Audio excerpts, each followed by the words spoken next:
7, 6, 5, 4, 3, 2, 1, 0.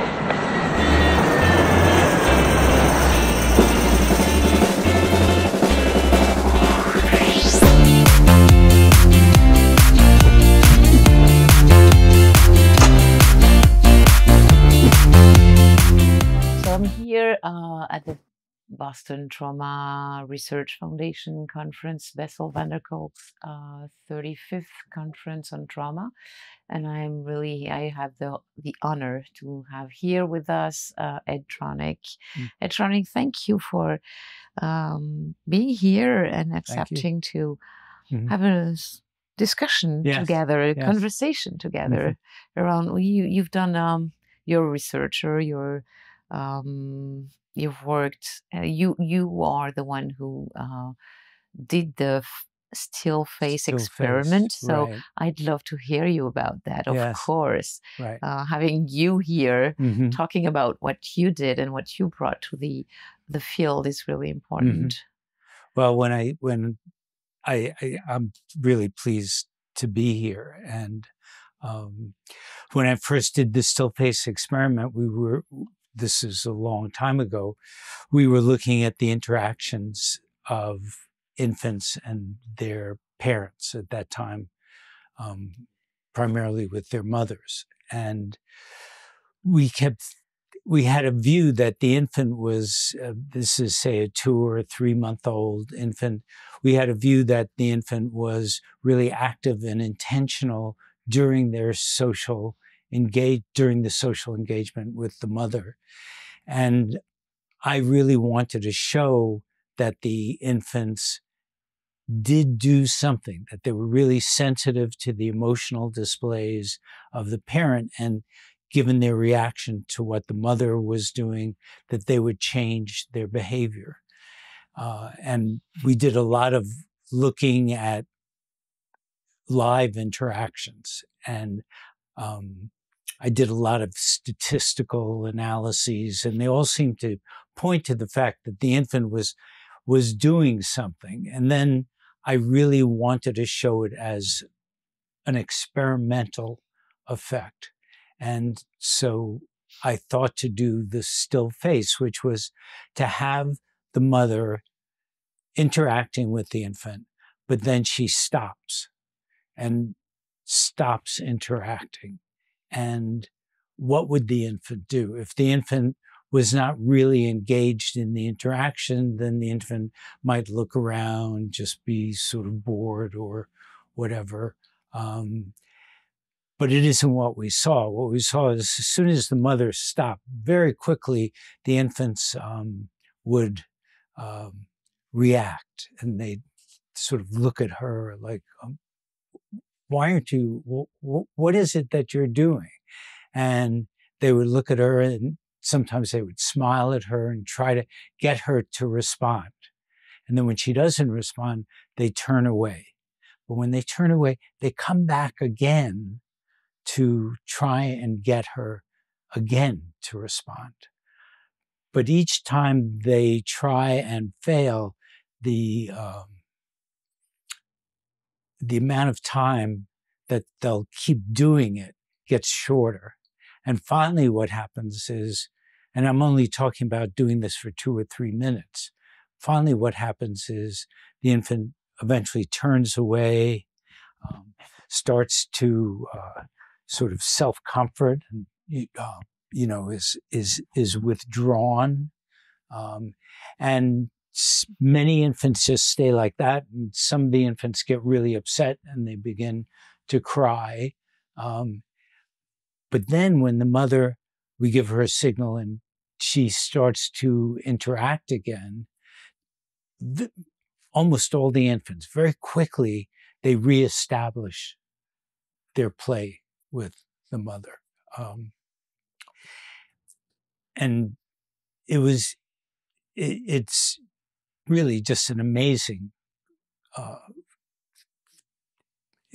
little experiment. And for me, it was, I was a researcher. I wanted to do an experiment and whatever. But now it's become a real marker of how infants are emotionally sensitive to what the mother is doing, and how when they get stressed, they have some capacity to take care of themselves. But if the relationship fails between them, and that's what's happening, the mother's not responding, when the relationship isn't working, it really has this powerful, powerful effect on them. So it's become a kind of paradigm for studying the stress that the infant has, and also how in the relationship, the stress that the infant has can be repaired and the relationship can be repaired. Talk about rupture and repair. That's really an experience of rupture and repair, that the still face experiment. And I can imagine how maybe traumatizing it's been for the infants that were in the experiment, but also how when a rupture is repaired, how powerful maybe that brings something different in the relationship between a parent and a child. What can you say about that? Well, I want to say one thing first is I don't think we traumatized any infants in doing this.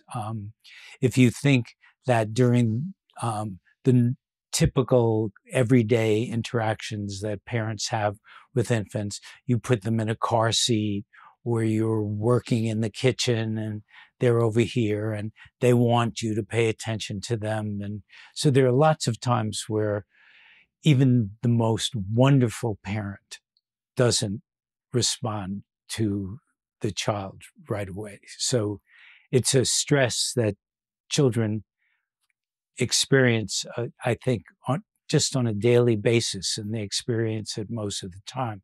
And in fact, when we were looking at the typical interactions, face-to-face interactions with parents and their infants, what we found was that there'd be periods of time where they were matching or attuned to one another.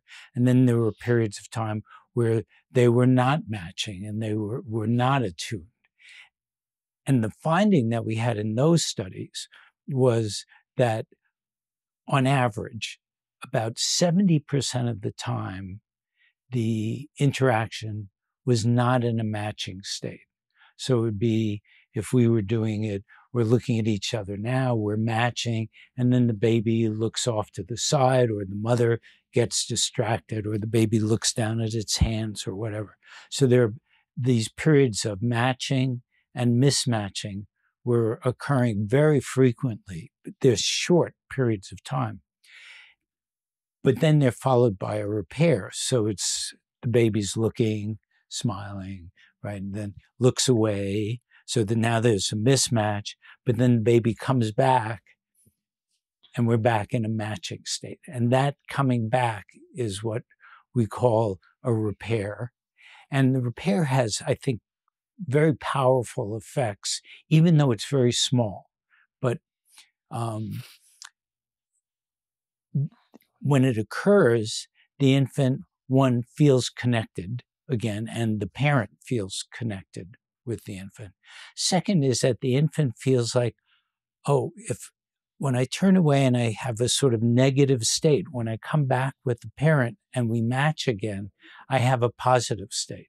So very importantly for the infant, they come to learn somehow that a negative affect can be changed into a positive affect. And certainly one of the things that we see with our patients, with our clients, is the client who comes in and says, oh, I feel this way and there's nothing I can do about it. I'm completely helpless with that. And I think some of that goes back to when they were infants and young children, where there would be a negative affect, but it wouldn't get repaired. So the negative affect would just go on and on and on. And when the repair does occur, it goes from negative affect to positive affect. And also the child begins to feel like, oh, I can deal with this. I can make things really, I can make things better, especially with this person. So again, it strengthens the relationship. And I think when we think about traumatization for young children, I think one process, it's certainly not the only one, but one process is the child who keeps experiencing not some big event, like a really traumatic event, but constantly is experiencing failures to repair, failure to repair, failure to repair. And over time, they begin to develop and have a negative, stressful experience about the world. And they begin to feel really helpless, just the way people who have trauma begin to feel helpless and hopeless.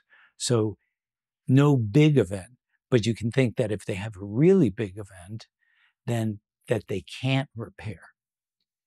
And that changes how they see the world, and it changes their physiology, it changes the way their brain is, being sculpted and formed.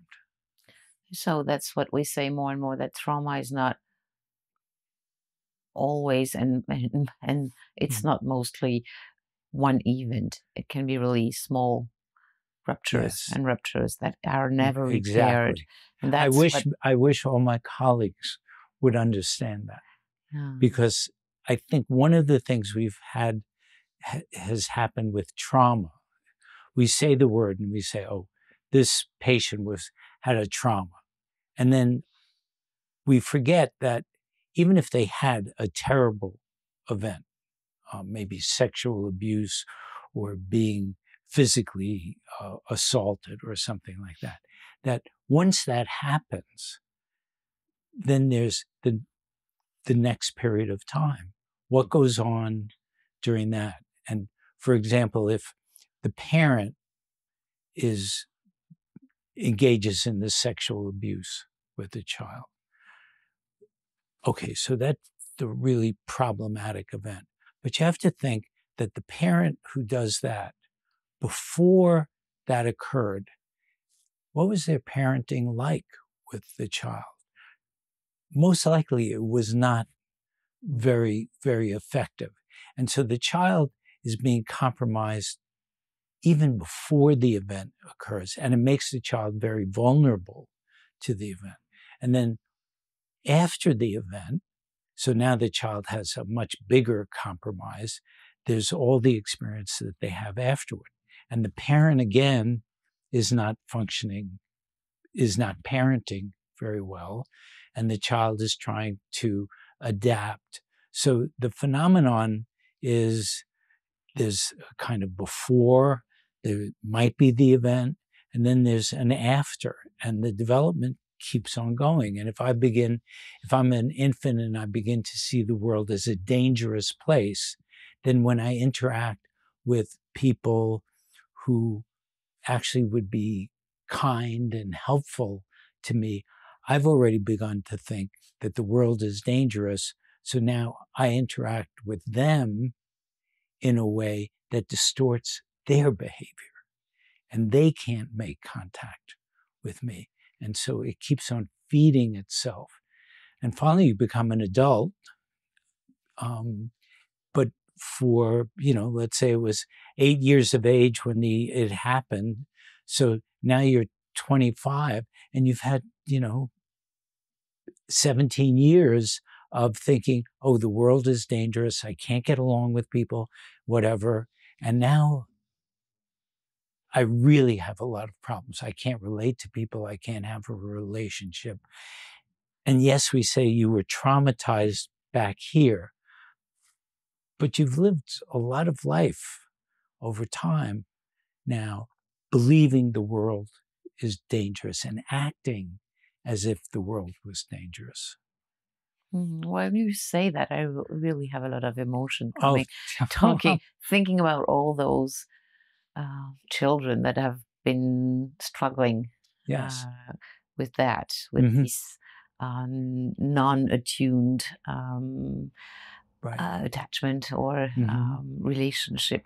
with Yes. one parent or two, or Mhm. with their environment. So, Yeah. yeah. Well, I think the view that I have is that the relationship is really the context in which so much of development takes place. And if you think about the young child or even a 2 or 3-year-old, they have capacities to do things. The still face shows that.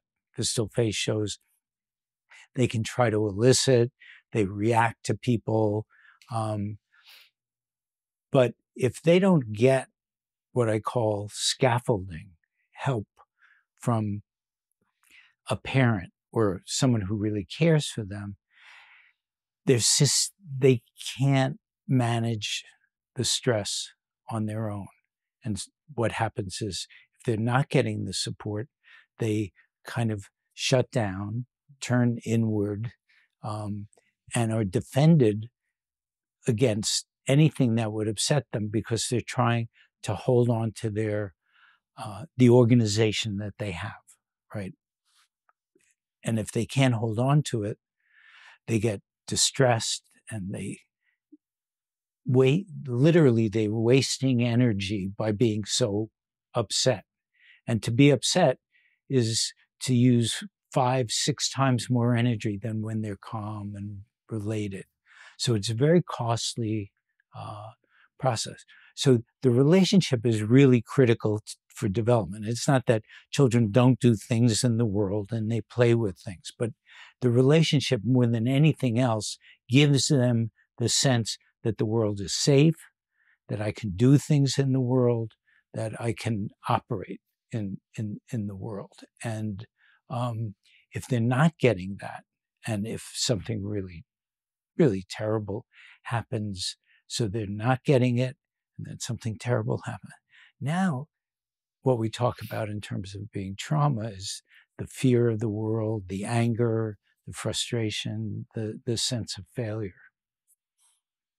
And what would you say? How can we revert? Oh, How can we go the other way? well, I think we have to think in the same kinds of terms, that for the young child, the relationship is really critical.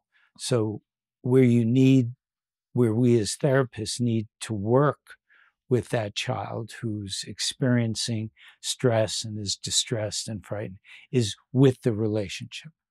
That you want the parent to begin to have a different way of interacting with the child. And that's not necessarily easy to do, because often the parent has had their own problematic experiences. And so their experiences are, I'm helpless, I can't do things, or maybe they sometimes see the child as the person who abused them, or they project onto the child. So sometimes you just have to work with the parent in terms of their own issues, but then when they come together with the child, to begin to see, well, it's not going to be perfect, and maybe the child gets angry at me, but I need to understand what the child is doing so I can find a way to repair the interaction. But, that can take really a long time. And the parent, just like the child needs support, right? Mm-hmm. The parent needs for the therapist to be working with the child. And then when you're looking at someone who say is 25 years old, who now has a whole view of the world, working with that person where they don't trust relationships. In the therapy, I think what you work on is the ruptures occur in therapeutic interactions. And so you want that person to have the experience of repairing the interaction 1 time, 10 times, 100 times, 1,000 times, and also having them think about,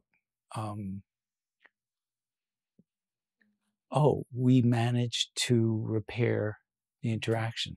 Sometimes with patients, you can suggest, for example, doing something like the still face with the patient, where Interesting. you just stop, and the patient then has the experience that confirms what they believe about the world, right? Nobody cares about me.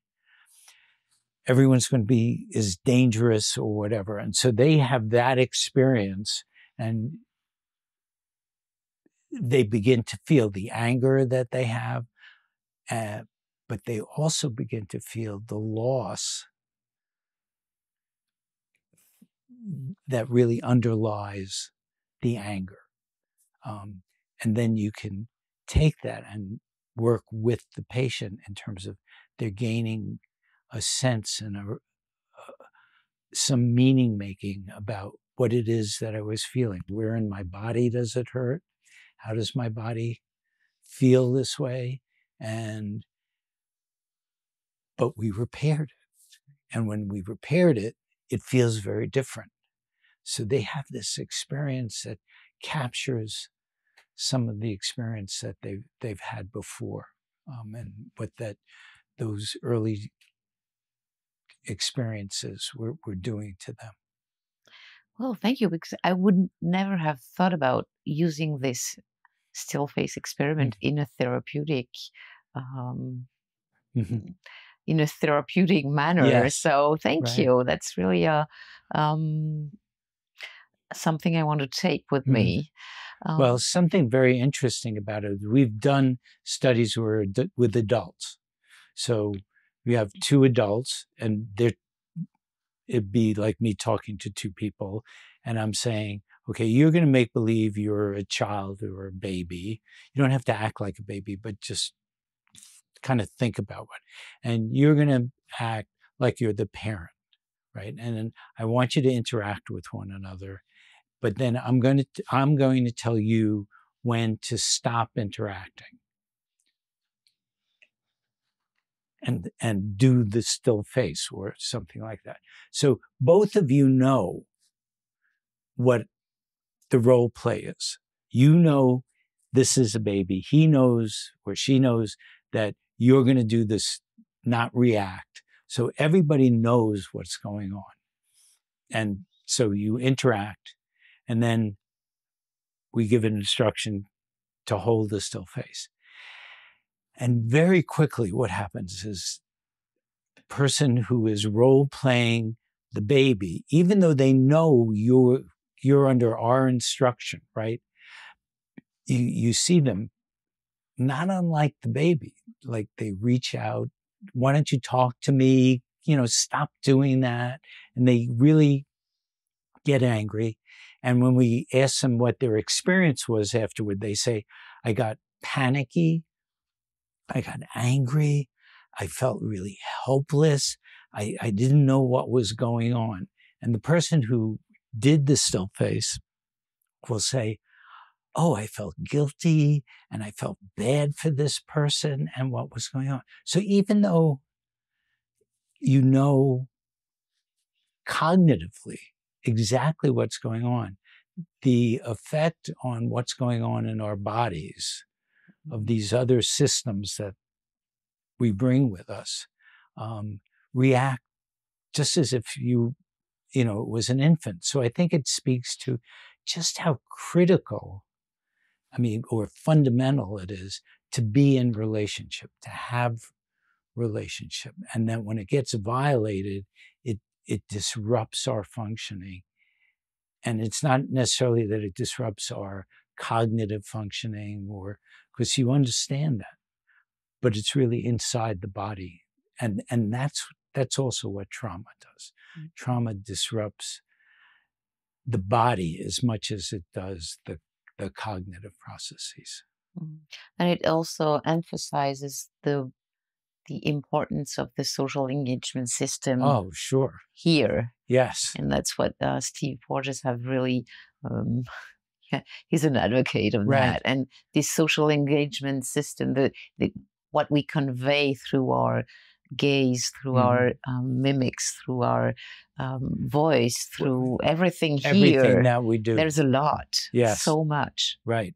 And his point that you need to be in an organized, regulated state, right? Before you can, so he talks about feeling safe. You need to really feel safe with this other person. And then you can do something else. You can socially engage. Or you could do, you could do something else otherwise. So then what happens if you are engaging socially, it has to have, I think, at least not only, but it has to have some of this process of the mismatches, which are negative, and the repairs. And if you're well organized, but you're not getting those mismatches repaired, then very quickly you begin to become distressed again. And that's what our relationships, are really like. Thank you very much, Ed, for this conversation. Is there anything you want to add, something you've learned over the years with all this experience, the research you've done, the work you've done as a therapist too? Anything you want to share that you haven't shared with us today, to the French-speaking audience, but also to anyone who could listen to us today? Well, what I would like, and what I talk with parents about, is the idea that the interaction is not going to be perfect, and that it has what I call messiness. But it's not simply that this is the way it is. It's messy. It's really that the messiness allows for repair, and the repair lets something new begin to happen. So you have a mismatch, your child's doing something and then you're doing something else, and there's a lot of negative affect. But when you repair it, you're really having a very positive effect on development. And I think certainly here in the US, too many parents are worried all the time about being so perfect with I think everywhere. Maybe everywhere. Yes. Everyone wants to be perfect. And one, you can't be perfect. And second, not being perfect, having the messiness really allows for new developments, for new things to occur, for the baby to learn, oh, how did we do that? We did that differently. Or, the joke that my wife and I have, when we have a disagreement. Now, we almost never have a disagreement, right? But when we have a disagreement, when it starts to get really activated, right, we say, oh, we'll figure out how to repair this and it'll be really good. So we have a joke about it. And for the parents with their children to be able to not worry so much that they have to always be so perfect.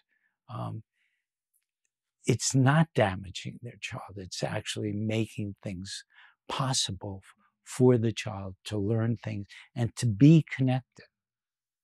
Thank you. Thank you. It's the power of adversity, but maybe a regulated adversity. Yes, exactly. And you said 30%, and that's what I heard this past days. That 30% it's pretty good. It's pretty good. Yeah. So we have to be perfect 30% of the time. Right. Thank you. And most of us can do that. So thank you. Thank you very much. Okay.